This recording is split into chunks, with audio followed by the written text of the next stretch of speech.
Hi, this is Randy Brown. I'm the author of an upcoming book called 10 Principles of Divine Purpose. This is our second week. Thanks for visiting my channel.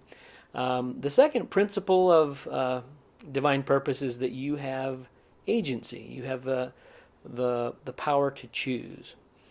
And what I mean by that is you have the power to choose your beliefs, your thoughts, and your emotions. Viktor Frankl, a lot of you may know who Viktor Frankl is. He spent a number of years in a German concentration camp during World War II. And while he was in these death camps, he came to the realization that everything can be taken from a man, but one thing. And he called that the last of the human freedoms, or our right to choose in any circumstance what way we're going to go. The famous composer George Frederick Handel, although he was a famous composer, he was very driven by success, and in that self-drivenness, actually pushed himself beyond the limits of his physical health, and he suffered a stroke. His doctor said that he would live, but the stroke had pretty much injured his brain, and he would never compose again. That they had lost the musician.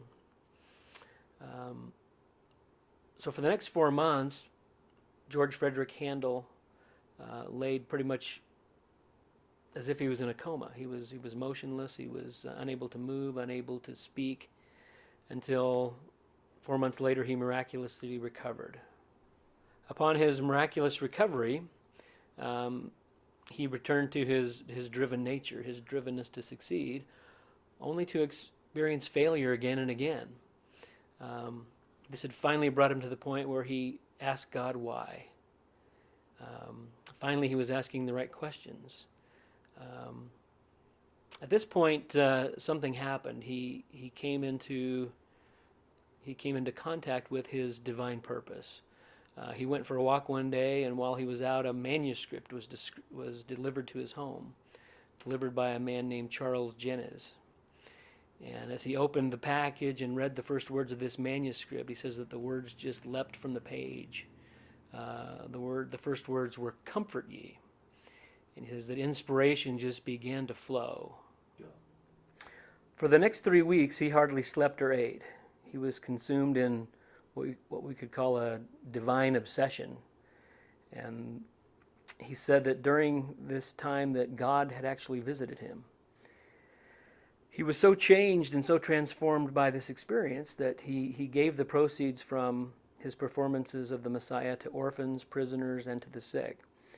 He said that I myself have been a sick man, and the compassion that he'd experienced helped him, or the experiences that he'd been through gave him compassion for others.